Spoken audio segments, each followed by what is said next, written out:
Buenas noches, estamos de vuelta en el programa Iguales. Comenzamos ya la tertulia en la que seguiremos hablando sobre las mujeres sometidas a múltiple vulnerabilidad. Y para ello contamos con Kataisa Melián, mentora y formadora en voluntariado de la Cruz Roja. Muy buenas noches. Buenas noches. Carmen Zurita Guerra, presidenta de Mujeres Jóvenes de Gran Canaria, Agora Violeta. Muy buenas noches. Buenas noches. Juana Lorda, payasa y monitora de la Asociación Mojo de Caña. Muy buenas noches. Buenas noches. Y por último, Pino de la Nuez, abogada feminista, vocal de la directiva de la Asociación de Mujeres Juristas, TEMIS. Muy buenas noches. Buenas noches también. Bueno, muchísimas gracias por estar aquí hoy con nosotros. Lo primero que me gustaría preguntarles es qué aspectos son los que conforman esa figura de la mujer sometida a múltiple vulnerabilidad. Si quiere empezamos con Kataisa. Bueno, pues la verdad que uno de esos aspectos que conforman la vulnerabilidad ahora mismo, sobre todo el aspecto laboral, ese aspecto que día a día vemos que, bueno, que está sesgado y que no estamos en igual de condiciones, por lo tanto estamos en vulnerabilidad, y mucho a su vez y llevado de la mano el factor económico. Esos son los dos que pongo yo encima de la mesa a día de hoy. Además de ello, yo creo que la vulnerabilidad lo que te hace es ser dependiente, ¿no? Sí. Entonces, necesitar, ser una persona necesitada. En este caso, las mujeres, lo que conforman que sean vulnerables es la falta de independencia económica y social y de un puesto de trabajo. Las mujeres somos las primeras afectadas en cualquier crisis y en estos momentos somos, desde luego, las mayores. ¿Por qué? Porque las mujeres y las niñas son las que van a retroceder en derechos y en posibilidades. No se nos puede escapar eso, ¿eh? O sea, las crisis, siempre las afectadas serán en cualquier crisis, las mujeres y las niñas y los niños. Juana, ¿quiere añadir algo? Sí, yo coincido con Kataisa y también con Pino en que el factor económico y también lo laboral es un factor muy importante, pero también pienso que todos los oficios que siempre se han atribuido a lo femenino o a la mujer son menos reconocidos, entonces también eso influye mucho en que la mujer sea más vulnerable, ¿no? Porque, por ejemplo, todo lo que son cuidados no son reconocidos, ¿no? Entonces pienso que es un factor que es muy importante porque la mujer se dedica mucho a los cuidados y no son nada reconocidos en la sociedad, ¿no? Y que además ahora en la época de crisis sanitaria que estamos viviendo, ¿quiénes se ocupan más del sector servicios, en este caso de los cuidados? Las mujeres. Las mujeres están en la administración pública, sí, ocupando muchísimos espacios. Están en el sector sanitario, son el número mayoritario de enfermeras. Están como cuidadoras de otros y de otras, ¿no? No solo de sus mayores, sino también de sus hijos o de sus iguales, ¿no? Y las primeras que están, o sea, están en primera fila, sí, con lo cual son las más vulnerables en estos momentos y las más afectadas por la crisis. De hecho, nos tenemos que remitir a que en estos meses, desde que empezó esta pandemia hasta el día de hoy, el número de la estadística de quién pide la excedencia para dedicarse a toda esta situación que nos está rodeando a día de hoy, pues en un alto número pues es la mujer. Y esto al final pues es como educacional en este momento y el defender el que tenemos que transformar esa decisión en hogares, porque muchas veces no es ni siquiera lo que cobra uno u otro en familias donde hay diferentes sexos. Me parece que a día de hoy todavía es que estamos en el sendero no correcto de alguna manera. ¿Existen organizaciones o instituciones que ayuden a este grupo de mujeres? Y si existen, ¿qué tipo de ayuda les ofrecen?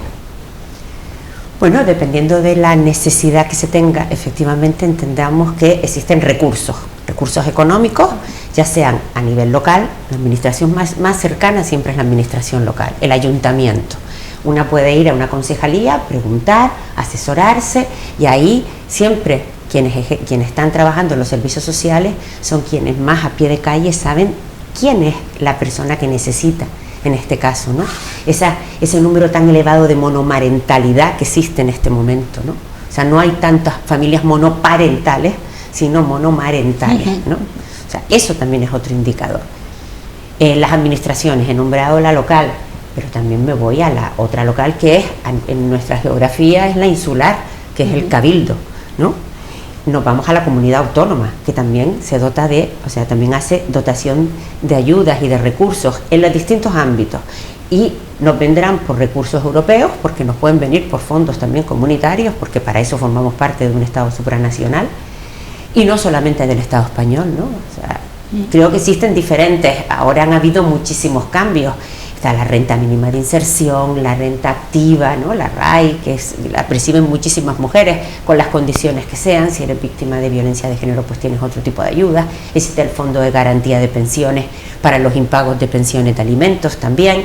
Poco dotado, siempre estamos pidiendo que sea más dotado, pero bueno, hay recursos y creo que que son asequibles. Sí. El problema, cómo las mujeres lo conocen. ¿Cómo llegan? Exacto. Claro, yo quería aportar también que desde Mojo de Caña, el trabajo que hacemos en la asociación, sí que trabajamos con familias. Yo soy monitora en Mojo de Caña, también trabajo en un proyecto social, y lo que sí que vemos es que la administración, a veces los tiempos son muy lentos para la emergencia en la que estamos viviendo. Entonces sí que hay muchas asociaciones, también redes de asociaciones, por eso invito a las mujeres que se encuentren en situación de vulnerabilidad, que busquen las redes de asociaciones más cercanas que tengan, y que busquen recursos ahí también, porque a veces la administración, es verdad que hay muchas ayudas disponibles, pero igual los tiempos son que no llegan, ¿no?, a las familias al día a día. Entonces nosotros de Mojo de Caña hemos gestionado muchas ayudas también con fundaciones, con diferentes tipos de asociaciones privadas, ¿no? Hay fundaciones privadas que han podido ofertar ayudas sobre la marcha, ¿no?, a las familias con menos recursos. Para carencias en un momento dado, ¿no? Sí, sobre todo en este momento ¿no?, con la crisis del COVID, que ha sido desbordante, ¿no?, realmente, y yo creo que todavía es la punta del iceberg, todavía estamos empezando a verlo. Nos hemos dado cuenta de que muchas familias no han llegado, no llegan a cubrir sus necesidades básicas, alimentación, alquiler o hipoteca, entonces recursos, ¿no? Y buscar esos recursos pues puede ser en la red de asociaciones que se encuentran, ¿no? Cáritas sé que está haciendo una labor muy grande, Cruz Roja seguramente que también, ¿no? Entonces, eso, invito a esas mujeres que a lo mejor se vean en situaciones vulnerables, pues buscar su red de asociaciones cercanas.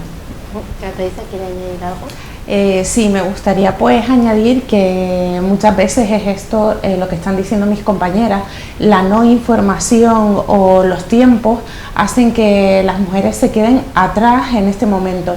Las invito a que pregunten tanto en el ámbito administrativo como en el ámbito de empresas privadas, que también muchas veces ya no solamente fundaciones, sino empresas privadas que en un momento dado saquen, nos tenemos que volver de repente resolutivas, y bueno, supongo que irá saliendo a lo largo del debate, pero además muy auténticas a la hora de buscar recursos para suplantar todo aquello que nos falta en momentos como el de ahora. Carmen, ¿quiere añadir algo?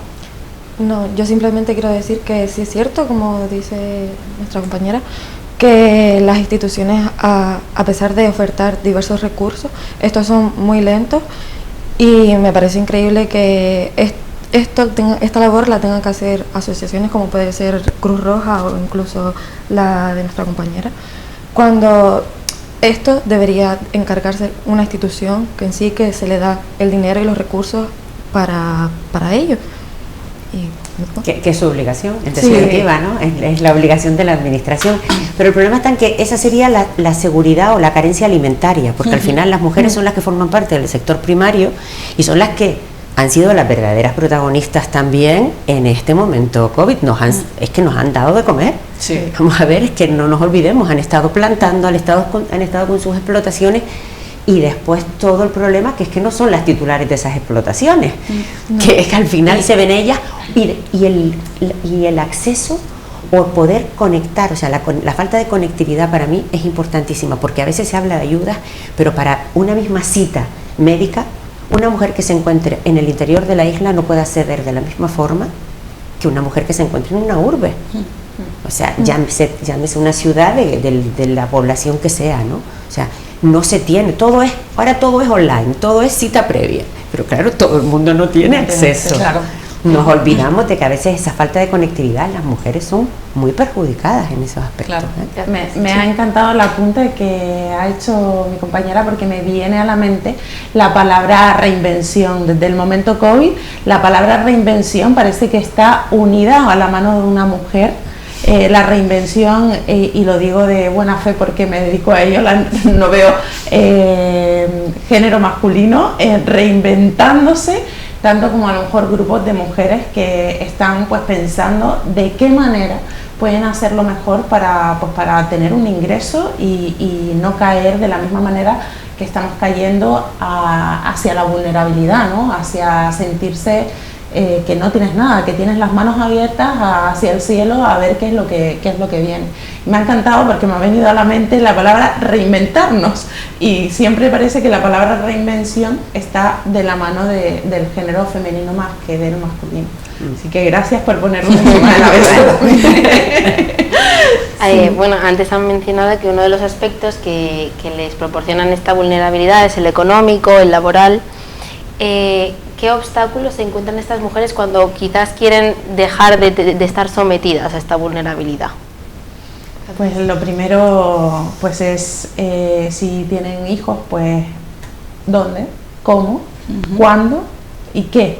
¿No? Son los primeros interrogantes, la familia, ¿dónde dejar a estos niños? Claro. ¿Dónde poder, niños o mayores?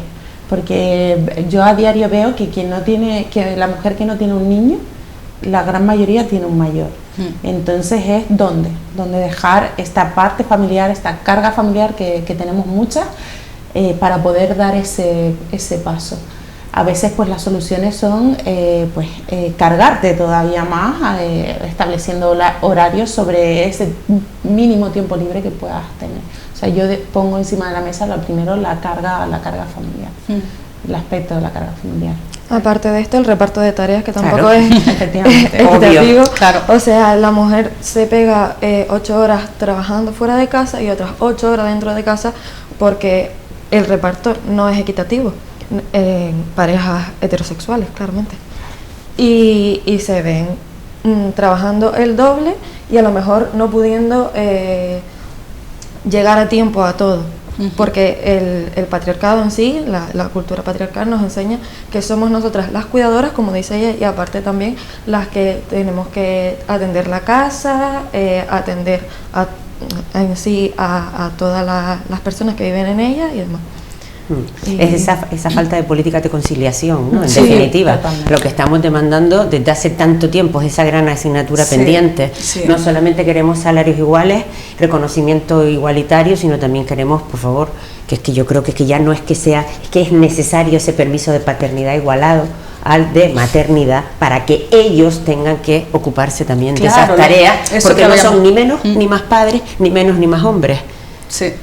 Sí, un poco lo que yo quería recalcar antes, ¿no? El valorizar el trabajo de los cuidados, que realmente es como que se da por hecho de que la mujer es la que se tiene que encargar de estos cuidados y no se valora, ¿no? La sociedad no valora realmente cuánto vale económicamente esos cuidados, ¿no? El tiempo que empleamos en cuidar. Tiene un porcentaje en el PIB. Hay un porcentaje, sí, en el PIB. Pues yo le pondría un poquito más alto, porque creo que es súper importante, ¿no?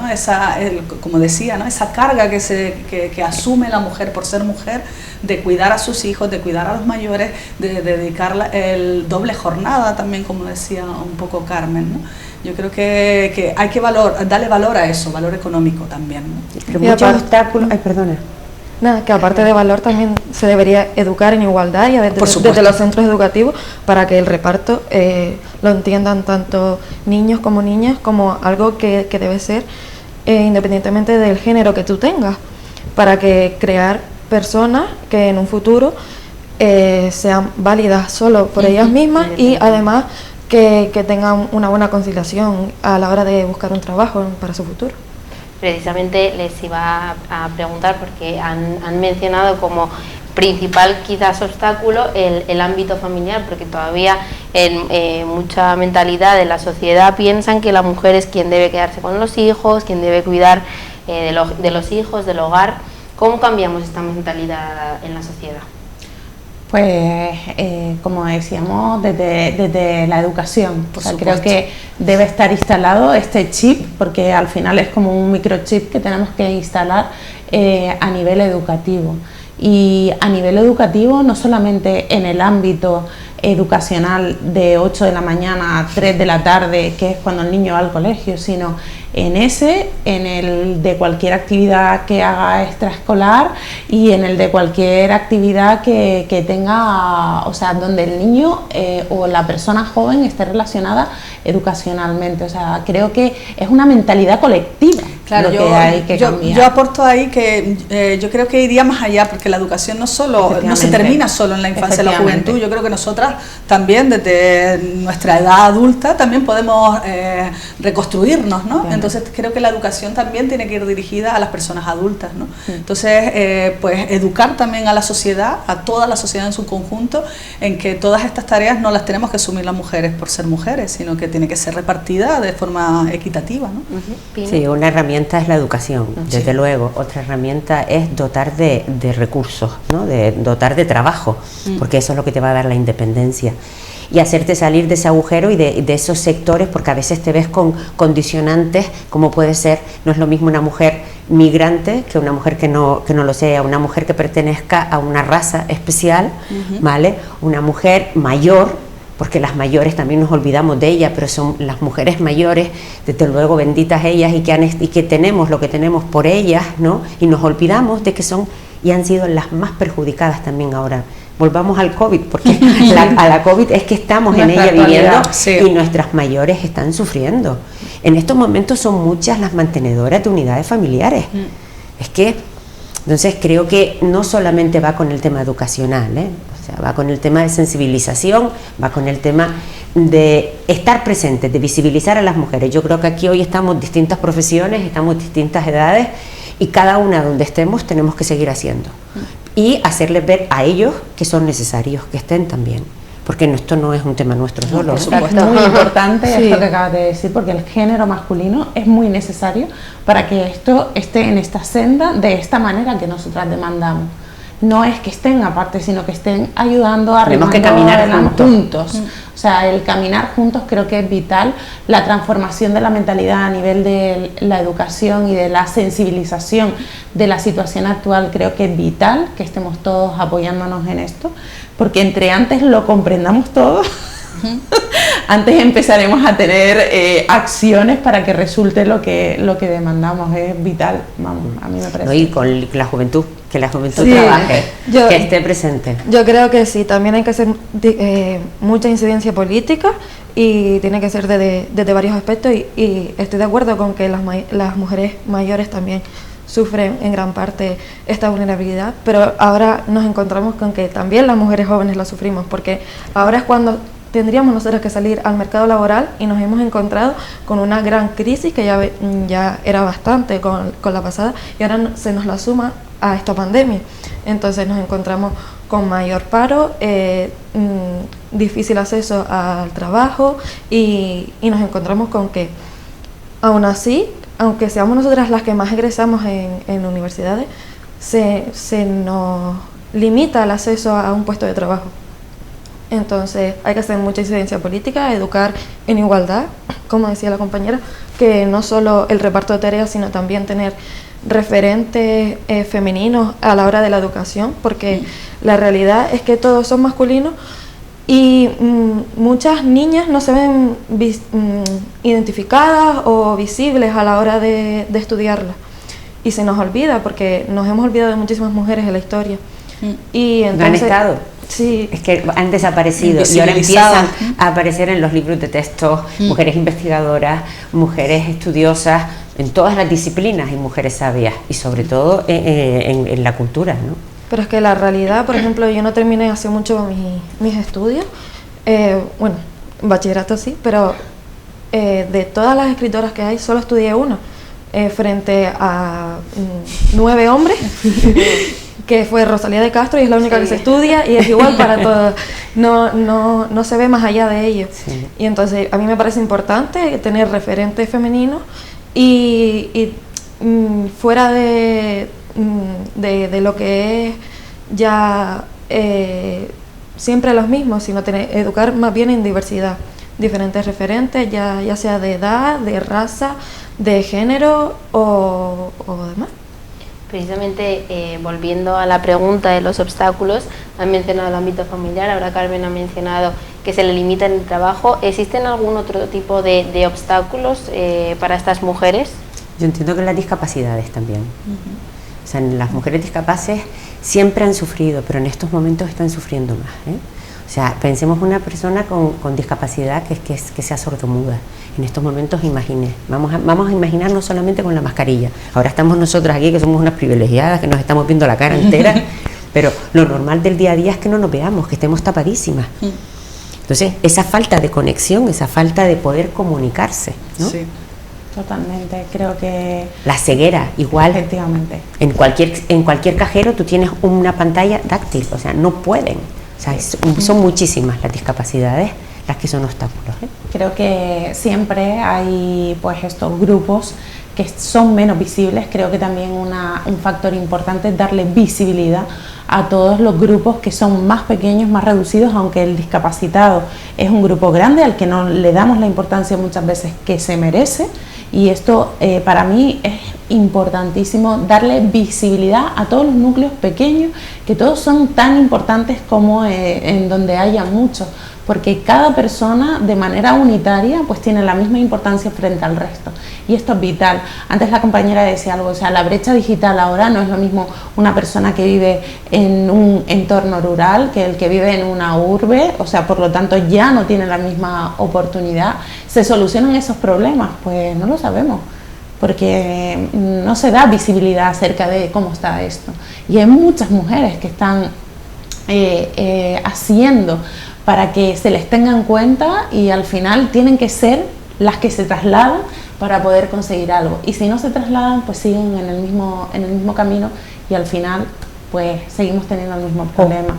O también ocupan las mayores tasas de empleo en casa, que eso ya es, el teletrabajo es ya lo peor que se puede dar, y que está totalmente, que por mucho que lo quieran regular, están imponiendo el teletrabajo a esas mujeres. Las mujeres ya no solamente tenían la jornada, como antes hablábamos, la jornada de trabajo más el trabajo dentro y fuera de casa. Ahora es todo dentro de casa, que eso es un disparate, porque no hay quien controle el horario, porque al final estás trabajando de madrugada, sí, lo que no has podido hacer durante el día, porque te tienes que ocupar durante el día de otras cosas. ¿Eso qué conlleva? Problemas con salud. O sea, las mujeres empiezan a acudir, otro indicador, empiezan a acudir a los centros de salud, y empiezan a reflejar y a somatizar un montón de problemas. O sea, Juana, ¿quiere añadir algo? No, yo creo que lo han dicho todas mis compañeras, la verdad que para esta pregunta no.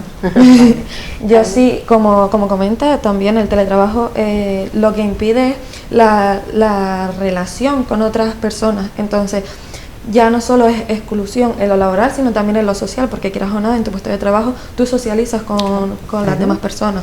Y aparte de las mujeres rurales, como comentan, o las mujeres que tienen discapacidad, también existen otros grupos vulnerables, como pueden ser mujeres migrantes en situaciones de irregularidad, que no lo digo.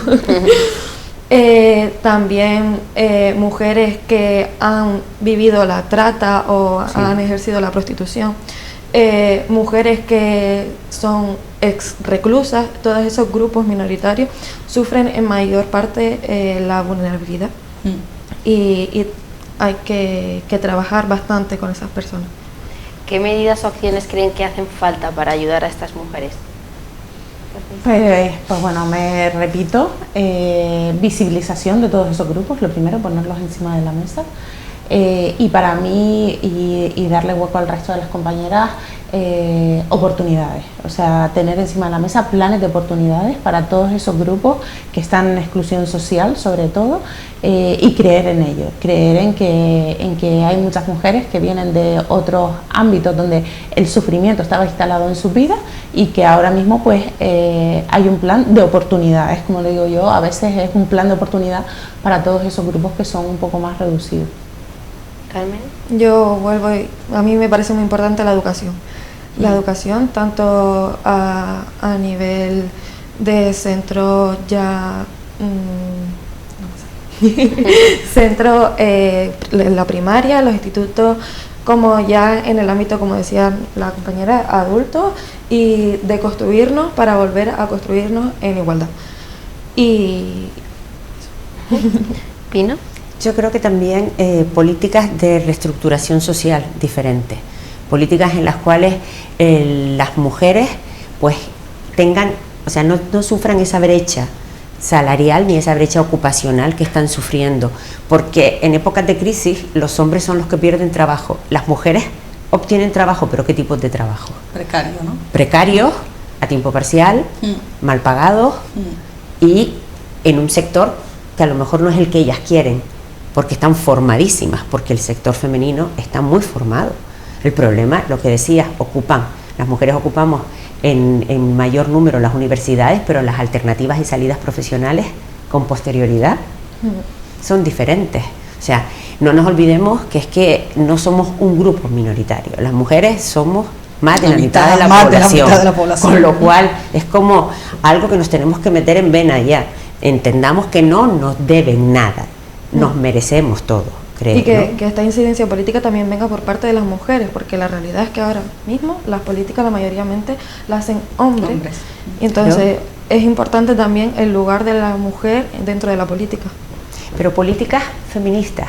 Sí, feministas. Políticas con perspectiva de género, no políticas femeninas, No, que es la gran diferencia. Claro. Sí, sí.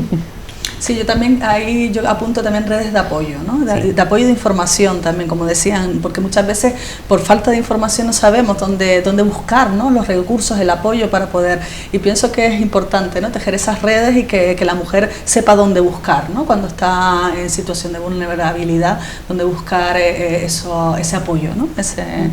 La importancia de los colectivos, tú lo decías antes, el movimiento asociativo es importantísimo. Hoy mismo nos estamos conociendo nosotras 4. Eso es, ya sabemos, esto es tejiendo redes, ¿no? Ahora ya, otro día ya sabemos dónde, si necesitamos de alguien, sabemos dónde acudir cada una dentro de nuestros colectivos, pues nos dedicamos a un apartado muy concreto. Y nosotras, por ejemplo, a programas jurídicos, ¿vale? Nosotras, pues bueno, pues sin derecho, o sea, sin normativa, no vamos a ningún sitio.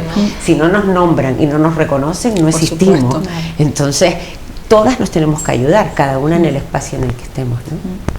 Volviendo, bueno, han mencionado antes la pandemia que está sufriendo actualmente nuestro país y están, han dicho algunas de las consecuencias actuales que sufren estas mujeres, pero ¿y en el futuro? O sea, mirando al futuro, ¿qué consecuencias va a tener la pandemia para este colectivo?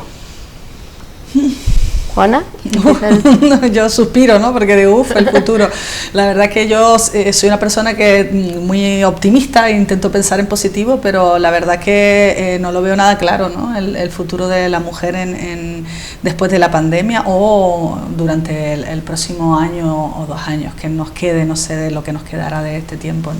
Lo cierto es que, como bien decía antes Pino, en todas las crisis las mujeres son las mayores perjudicadas normalmente, ¿no?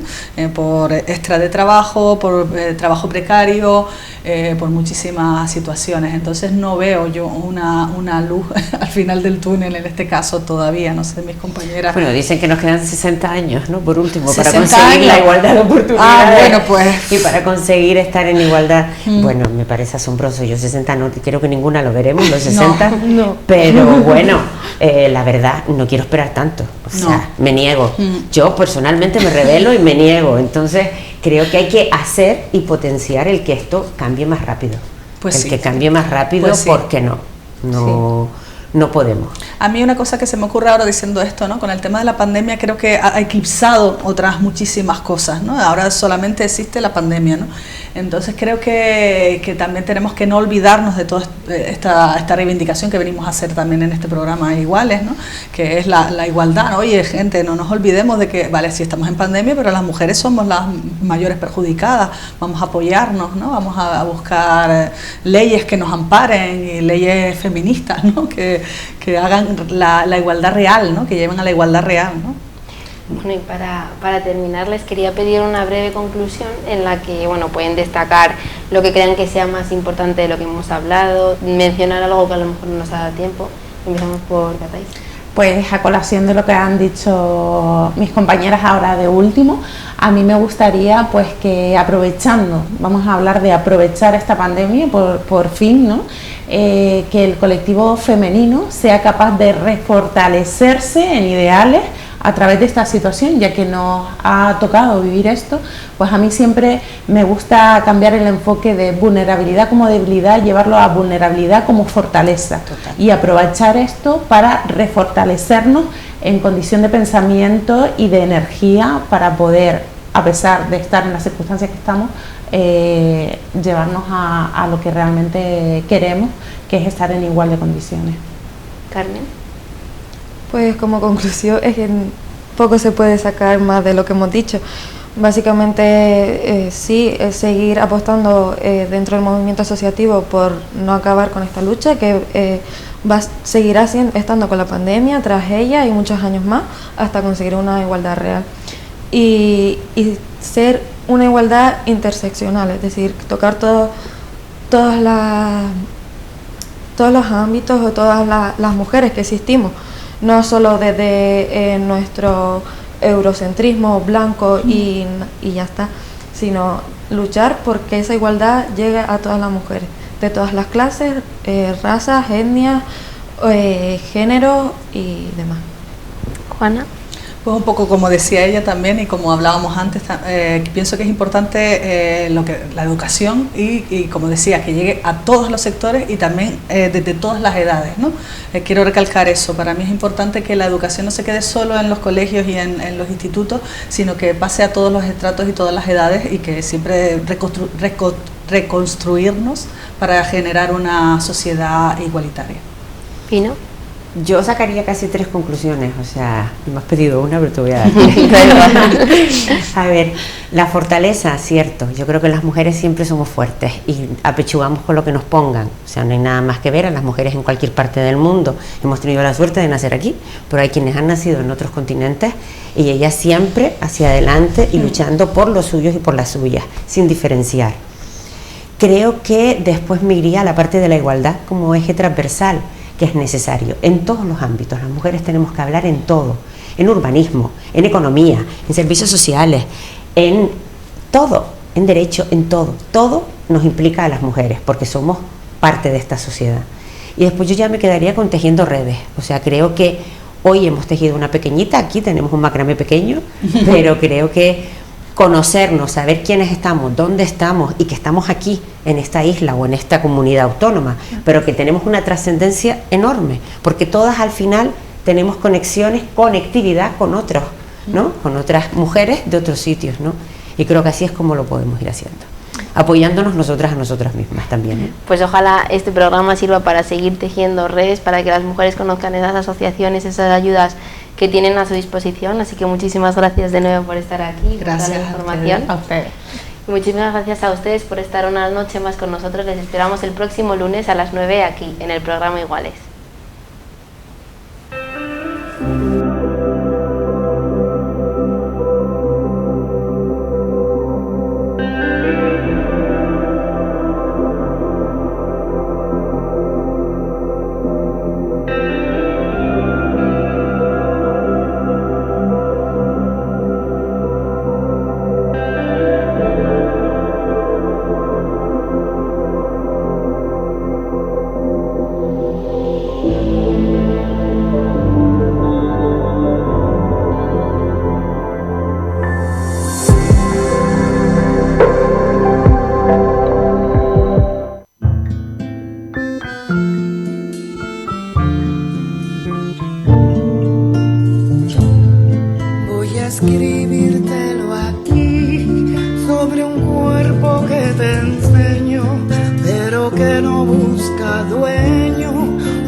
voy a escribírtelo así, sin censura y compasión, porque es esa mi elección y porque esta piel tan mía ni es sumisa mercancía, ni está a tu disposición.